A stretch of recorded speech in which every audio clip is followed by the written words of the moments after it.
আসসালামু আলাইকুম সম্মানিত ভিউয়ার্স, দেখতে পাচ্ছেন আমার সামনে স্ট্যান্ডার্ড কোম্পানির পিবিটি 800 মডেলের একটি অ্যাম্পলিফায়ার হেড এবং এ পাশে দেখতে পাচ্ছেন 1080 মডেলের একটি অ্যাম্পলিফায়ার হেড। তো আসলে এই দুটি হেড সামনে রাখার কারণ হচ্ছে, আপনারা যারা আমাদের ভিডিও দেখেন তারা অবশ্যই জেনে থাকবেন যে 1080 মডেলের অ্যাম্পলিফায়ার হেডগুলো আমরা নিজস্বভাবে তৈরি করি। এটাও একটি বুস্টার পাওয়ার অ্যাম্পলিফায়ার, এটাও একটি বুস্টার পাওয়ার অ্যাম্পলিফায়ার। তো এক ভাই কমেন্ট করছিলেন যে আপনাদের হেডের যেরকম লোড টেস্ট করে আমাদেরকে দেখাইছেন অড বের করে, তো আপনাদের স্পিকার এক পেয়ার মাল চলবে কি না, স্পিকারে কত ওয়াট হয়,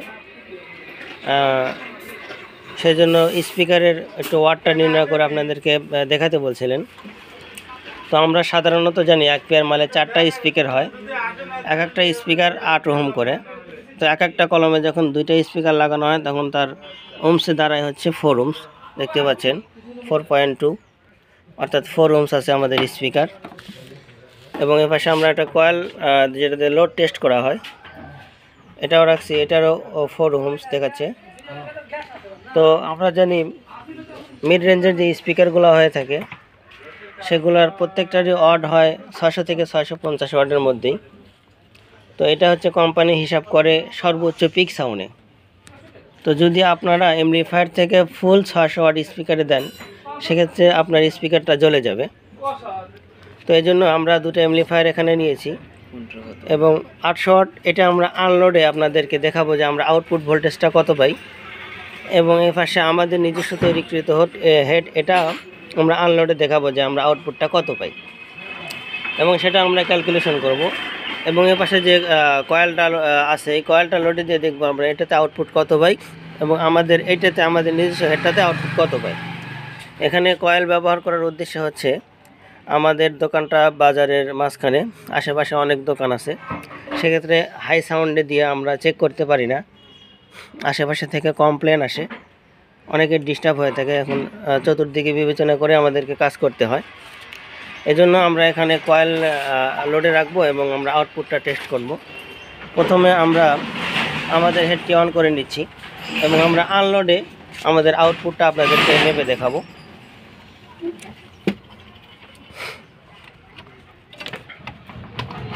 আমরা এসি সংযোগটা করে নিলাম,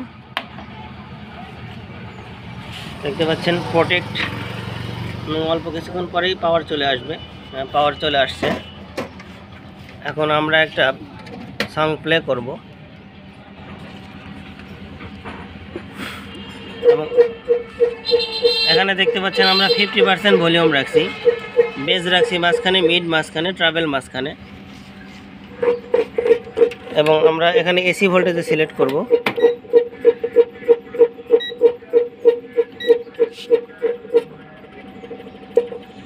দেখতে পাচ্ছেন 90, 92, 85, 86, 90, 92 পর্যন্ত উঠতেছে। তো আমরা যদি রেগুলার সাউন্ড ধরি, এপাশে দেখতে পাচ্ছেন কমন আর 4 ওহমসে ধরা হয়েছে মিটার।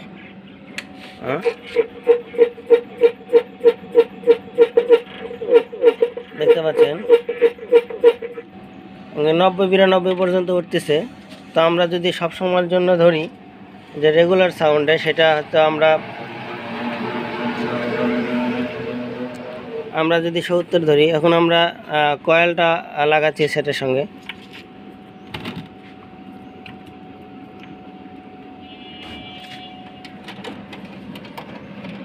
দেখতে পাচ্ছেন কমন এবং 4 ওহমসের যে টার্মিনালটা আছে সেখানে আমরা কয়েলটা লাগাবো।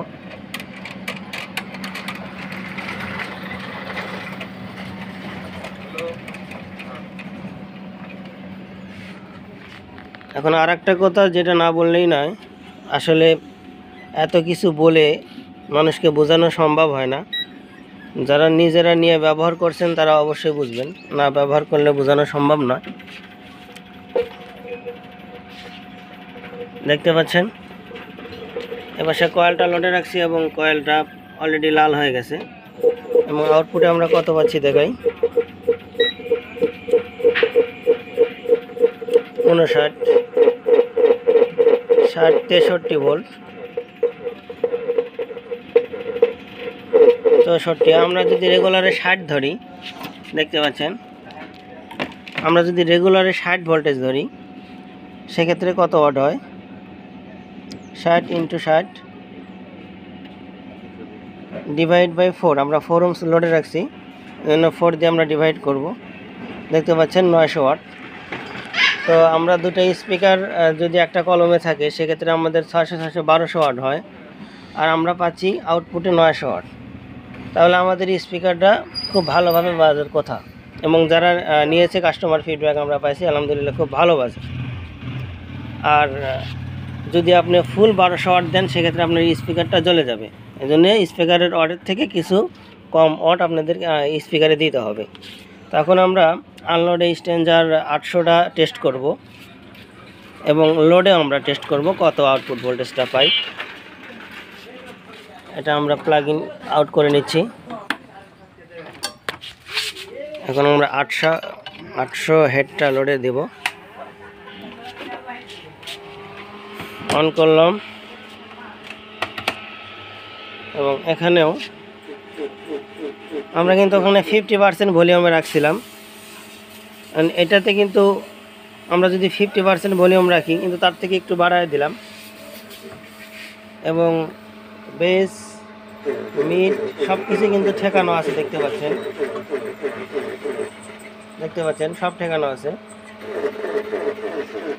দেখতে পাচ্ছেন ফুল ভলিউমে রাখছি, কিন্তু ওটাতে কিন্তু আমরা হাফ সাউন্ডে রাখছিলাম, কারণ ওটাতে ফুল ভলিউম দিলে আমাদের কয়েলটাই চলে যাবে, এত আউটপুট দেয়। এই পাশে আমরা রীতিমতো কমন আর 4 ohms ধরব।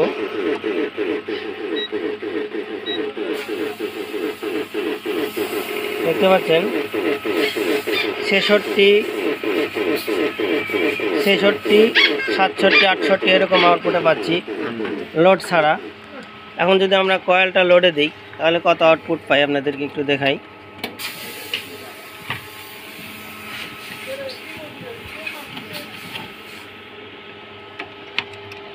কমন এবং 4 ohms আমরা লাগাবো। আমাদের মোবাইলটা হাতে রেখে ভিডিও করি, যার কারণে ভিডিও রেজুলেশনটা ভালো হয় না, প্লাস একটু ভিডিওটা কাঁপাকাঁপি করে। এজন্য সবাই ক্ষমা সুন্দর দৃষ্টিতে দেখবেন। আমরা প্রফেশনালভাবে ভিডিওটা মেক করতে পারি না, এ বিষয়ে আমরা দুর্বল। যারা এই বিষয়ে স্পেশালিস্ট আছে তারা অবশ্যই আমাদেরকে পরামর্শ দিতে পারেন যে ভাই কীভাবে ভিডিও করলে ভালো হয়। তো আমরা কয়েলটা লাগিয়ে নিয়েছি। এখন সেম সংটা আমরা এখান থেকে প্লে করব, এবং ভলিউমটা আমরা দেখেন প্রায় ফুল রাখছি, ওটাতে কিন্তু হাফ দিছিলাম। পাশে দেখতে পাচ্ছেন কয়েলটা অলরেডি লাল হয়ে গেছে। আমরা এখানে দেখব আউটপুট ভোল্টেজটা কত পাওয়া যায়। দেখতে পাচ্ছেন 51। আমরা ওইটাতে পাইছিলাম 60 ভোল্ট বা 60 থেকে 63 ভোল্টের মধ্যে, কিন্তু এখানে 51 ভোল্ট আমরা পাচ্ছি সর্বোচ্চ। কিন্তু ভলিউম কিন্তু ফুল, তারপরে পাচ্ছি সর্বোচ্চ 51 ভোল্ট। কিন্তু আমরা যদি ভলিউমটা ওটার মতো 50% রাখি এবং বেসটা যদি 50% রাখি, সেক্ষেত্রে আমরা পাচ্ছি কত 40 থেকে 42। তো আমরা সর্বোচ্চ ভলিউমই দিলাম, এত ভলিউম দিয়ে কেউ বাজায় না। সেক্ষেত্রে আমরা এটাতে কত ওয়াট পাই দেখতে পাচ্ছেন, 50 × 50 ডিভাইড বাই 4, আমরা পেলাম 625 ওয়াট। আর আমাদের এটাতে পেলাম ফুল 900 ওয়াট। তাহলে এটা দিয়ে যদি 1 পেয়ার মাল চলে, যারা এটা দিয়ে 1 পেয়ার মাল চালায় সন্তুষ্ট, তারা অবশ্যই আশা করি এটা দিয়েও 1 পেয়ার মাল চালায় সন্তুষ্ট হবেন। এবং এটাতে যদি আপনারা 8টা হরেন লাগান, এটাতে অবশ্যই আপনারা 10 থেকে 12টা হরেন লাগাইতে পারবেন। কিন্তু তারপরেও আমরা সুবিধার্থে বলি হয় আপনারা 10টার উপরে লাগায়েন না, কারণ আমাদের ডিভাইসটাও সেফ থাকে, সব কিছুই সেফ থাকবে, আপনার ইউনিটও সেফ থাকবে। এবং আপনি যখন এটাতে হরেন ব্যবহার করবেন অবশ্যই ভলিউমটা এ পর্যন্ত রাখবেন, এর উপরে তোলার চেষ্টা করবেন না, তাহলে আপনার হর্নগুলো কেটে যাওয়ার সম্ভাবনা থাকে। তো এই হলো ভিডিও, আশা করি আপনাদেরকে বোঝাতে পারছি। আর যদি না বুঝে থাকেন তাহলে সরাসরি আমাদেরকে কল দিবেন, আমরা যতটুকু পারি বোঝানোর চেষ্টা করব ইনশাআল্লাহ। সবাই ভালো থাকবেন, সুস্থ থাকবেন, ধন্যবাদ।